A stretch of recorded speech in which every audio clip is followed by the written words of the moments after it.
है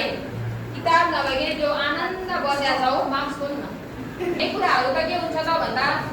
लेख्ने कुराहरु ल मैले अनौपचारिक रूपमा ल भन त समाज भन्या के हो समुदाय भन्या के हो यसका के फाइदा हुन्छन् त्यो विशेषताहरु हुन्छन् भन्ने कुराहरु चाहिँ सोध्यो भने चाहिँ अन्तिमलाई के कुराहरु थाहा छ त्यो कुरा भन्छ 5 मार्क्स नआयो भने एक सेन्टेन्स लेखेर पुग्छ त पुग्दैन कम्तीमा पनि तिम्रो आधा भन्दा पाउने एउटा प्याराग्राफ एउटा सानो कपीको के हुन्छ एउटा प्याराग्राफ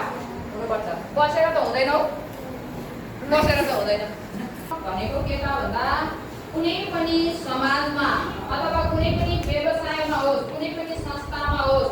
जुन ठाउँमा दुई वा त्योभन्दा बढी व्यक्तिहरू भेला भएर त्यो संस्थाको हकी र एउटा निश्चित उद्देश्य पूरा गर्नको लागि जो काम गरिन्छ त्यो काम गर्नलाई एउटै व्यक्तिले मात्र गर्ने त होइन त्यहाँ तमाम व्यक्तिहरू हुन्छन् कर्मचारीहरू हुन्छन् त्यो कर्मचारी पनि एउटा लेभलको हुँदैन विभिन्न लेभलका हुन्छ तह हुन्छ जस्तो हेड सर सहायक इन्चार्ज अनि टिचरहरू हुन्छन् उच्च मावि पढाउने हुन्छन् निमावि प्राइमेरी प्री प्राइमेरी हैन धेरै प्रकारका टिचरहरू हुन्छन् र तह पढाउने हुन्छ भनी सबैको आफ्ना काम कर्तव्य अधिकारहरू छन् उनीहरुको जिम्मेवारी छ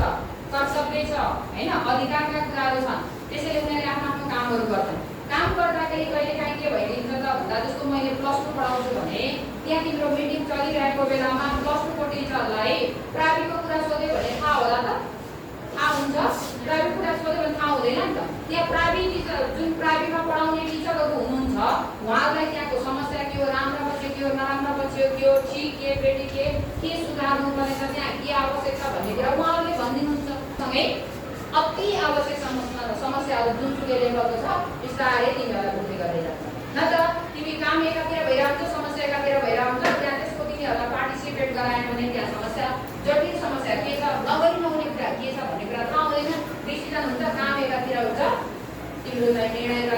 कार्यान्वयन एकातिर हुन्छ हो त्यस कारणले सहभागितामूलक भन्या के त भन्दा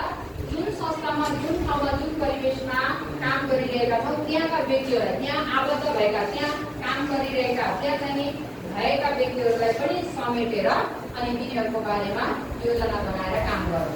त्यो चाहिँ सहभागितामूलक हो अब विकासको कुरा गर्दाखेरि पनि जस्तो तिमी कुनै एउटा ठाउँमा बसेर त्यसको हाम्रो नेपालको कन्टेक्स्टमा हेर्ने भने त भौगोलिक विकटता छ हैन तिम्रो पारिवारिक विकटता छ विविधता छ वातावरणीय विविधता छ हैन अहिले हामी यहाँ गर्मी खप्न सकेका छैनौँ कुनै ठाउँमा जाने हो भने पानी दिएर डाइरेक्ट मुक्त हुन नसक्ने चिसो पनि छ नेपाल अधिराज्य भरिने कुरा गर्ने हो भने त्यसकारणले विकास गर्दाखेरि जुन ठाउँमा जस्तो तिमीलाई आफ्नो गाउँ आफै बनाऊ